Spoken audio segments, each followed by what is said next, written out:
Hi everyone, I am Ziana Zain Espra, BSHM 2B.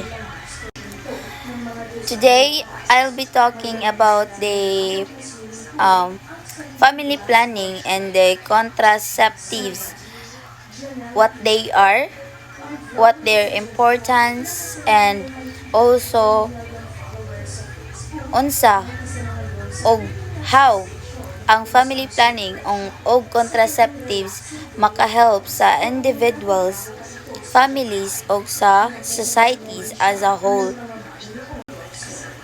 So what is family planning?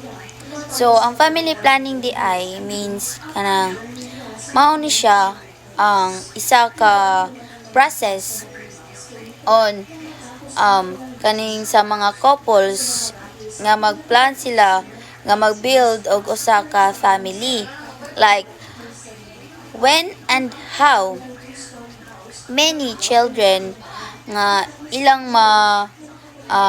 ma-have depending sa kanang what a family can support. And also, ang kaning family planning, makahelp ni siya sa kaning mga future parents, sa kaning mga couples, to become a responsible parents and also to make right choices for their future children or sa ilang future. So, on the other hand, ang contraceptives is a method where ang kaning couples ma-prevent nila ang pregnancy. And also, ang kaning contraceptives is makahelp ni siya sa katong couples nga kanang undecided pa nga magbuntis, like mag-build og kanang family ba, like maka-have og children. So mao na siya.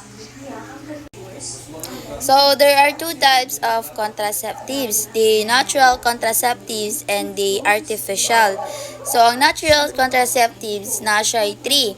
Under ang natural is abstinence, calendar or rhythm method, and withdrawal method. Ang kaning abstinence, choosing not to have sex. So, mao ni siya ang gina-practice sa katong mga couples nga undecided pa nga kanang maka-build og usa ka pamilya, like dili pa sila ready nga makaanak. Mao ni ilang ginabuhat kaning abstinence, choosing not to have sex. And the next one is calendar or rhythm method, tracking the woman's fertile days to avoid pregnancy. So gitrack ang woman's fertile sa calendar para ma-prevent ang pregnancy. So ano siya. And the next is withdrawal method, when the male partner withdraws before ejaculation. So, mao ni siya also para ma-prevent ang pregnancy. Mao niya, like for example during sex, ang isa ka laki before kanang yan ang i-withdraw before ejaculation para ma-prevent ang pregnancy. So, another types of the contraceptives is the artificial. Nga na siya tulo under ang kaning condoms, pills o IUD. So, ang kaning condoms mao ni siya ang barrier to prevent sa sperm nga mosulod sa inside sa girl. And then ang kaning pills mao na ang inom sa kaning mga women in order to avoid pregnancy. And also, the last one is kaning intrauterine device or IUD. So, placed in the uterus to prevent fertilization. So, mao ni kasagaran ginagamit sa kaning atong mga mama para dili na makaanak. So, what are the importance of family planning and contraceptive methods? So, ang kaning duha is very important jud siya, no? Sa usa ka individual, sa mga couples, families ug sa atuang societies. So, ang kaning family planning also promotes responsive responsible parenthood. Responsible parenthood because it allows couples or kaning parents nga ma-prepare pa mentally, physically, o financially before having children.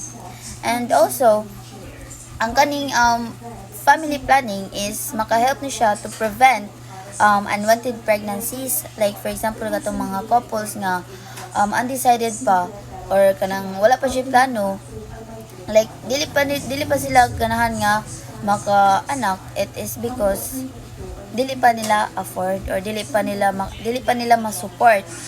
And for families, it kanang makakuan siya sa stability sa usa ka pamilya, like mafokusan jud ang kanang ang education, ang care o ang kanang sani sa tawagan ni education, care o ang health sa usa ka children. Mafokusin na lang katong children nila, current children nila, like mas stable bitaw, like before sila mo anak og lain dapat stable na sila, like na sila ika-support pa. And for the societies, ang kani siya ma-avoid ni siya ang kanang mudagan bitaw ang number sa population diri sa Philippines, kay para ana ra pud para ma-avoid nga kanang mas mudagan pa ang populations diri sa Philippines. Yeah. And emotionally, it brings peace sa karaghanan, no? Sa kaning couples, like ang kaning couples kaya ilang hunaw na lang kay their basic needs, their kanang mga kuan ra, like wala pa yun ang nga kanang gipakaon or gipa sanay gibuhi. So mao ni siya ang mga importance nga sa kaning family planning o magpagamit aning contraceptive methods. I believe that true love waits. I make a commitment to God, to my family, to my friends, to my future mate, and to my children, to a lifetime purity, including sexual abstinence until the day I enter the sacramental marriage. Amen. Thank you.